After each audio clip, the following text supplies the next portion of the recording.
কিয়ামত, শেষ দিন, দুনিয়ার সমাপ্তি। মানবজাতি হাজার বছর ধরে এই প্রশ্ন করেছে, কিয়ামত কবে হবে? আমরা কি শেষ সময় বাস করছি? ইসলাম কি বলে, বিজ্ঞান কি বলে?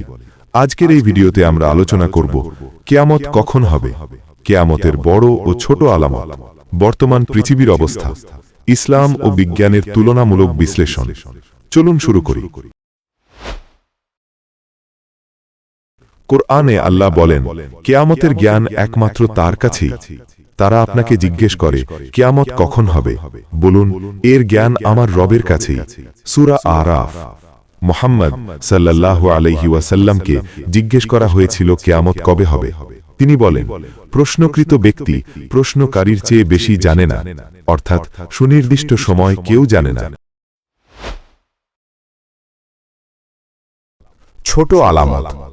হাদিসে ছোট আলামতের অনেকগুলো উল্লেখ আছে, যেমন অশ্লীলতা ও ব্যভিচার বৃদ্ধি, সুদের ব্যাপক প্রচলন, দালান কোঠা নির্মাণে প্রতিযোগিতা, অযোগ্য লোক নেতৃত্বে আসা, সময় দ্রুত চলে যাওয়া, মানুষ হত্যাকে তুচ্ছ মনে করা। আজকের পৃথিবীতে আমরা কি এগুলো দেখতে পাচ্ছি না? বড় আলামত। বড় আলামতগুলো এখনো পূর্ণরূপে প্রকাশ পায়নি। হাদিস অনুযায়ী ইমাম মাহাদির আগমন, দাজ্জালের আবির্ভাব, ঈসা আলাইহিস সালামের অবতরণ, ইয়াজুজ মাজুজের আবির্ভাব, সূর্য পশ্চিম দিক থেকে উদয়, ভয়াবহ ভূমিকম্প, ধোঁয়া, এগুলো ঘটার পর খুব দ্রুত কিয়ামত সংঘটিত হবে।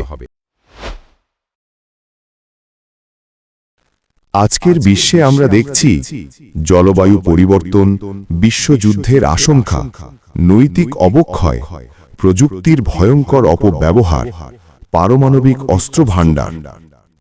বিজ্ঞানীরা সতর্ক করছেন, পৃথিবী উষ্ণ হচ্ছে, বরফ গলছে, সমুদ্রের উচ্চতা বাড়ছে।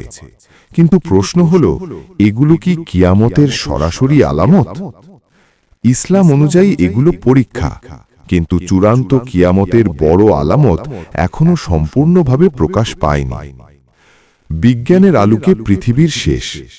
বিজ্ঞান বলছে, সূর্য একদিন রেড জায়ান্ট হবে, পৃথিবী ধ্বংস হতে পারে, অ্যাস্টেরয়েড আঘাত করবে, নিউক্লিয়ার যুদ্ধ হবে, পরিবেশগত পতন। কসমোলজিতে heat death of the universe তত্ত্ব রয়েছে, অর্থাৎ একসময় সব শক্তি নিঃশেষ হয়ে যাবে। কিন্তু বিজ্ঞান নির্দিষ্ট দিন বলে না, শুধু সম্ভাবনা দেয়। ইসলাম বলে, এটা আল্লাহর নির্ধারিত সময়েই ঘটবে। ইসলাম বনাম বিজ্ঞান বিরোধ নাকি সমন্বয়? ইসলাম নির্দিষ্ট সময় অজানা, আলামত নির্ধারিত। বিজ্ঞান প্রাকৃতিক প্রক্রিয়ার ব্যাখ্যা দেয়। ইসলাম আখিরাতের জবাবদেহি। বিজ্ঞান দৃশ্যমান মহাবিশ্বর বিশ্লেষণ। দুটি ভিন্ন ক্ষেত্র, একটি বিশ্বাস ও ওহী নির্ভর, অন্যটি পর্যবেক্ষণ ও পরীক্ষণ নির্ভর। তাহলে আমরা কি করব? কোরআনে বলা হয়েছে, যে ব্যক্তি অনুপরিমাণ সৎকর্ম করবে তা সে দেখতে পাবে। কিয়ামতের সময় জানা আমাদের কাজ নয়, প্রস্তুত থাকা আমাদের দায়িত্ব। নামাজ কায়েম করা, হারাম থেকে দূরে থাকা, নৈতিক জীবনযাপন, মানবতার সেবা। আমরা কি শেষ সময় বাস করছি? হতে পারে, আবার নাও হতে পারে। কিন্তু নিশ্চিত একটি বিষয়, আমাদের ব্যক্তিগত কিয়ামত মানে মৃত্যু খুব কাছেই। তাই প্রস্তুত থাকাই বুদ্ধিমানের কাজ।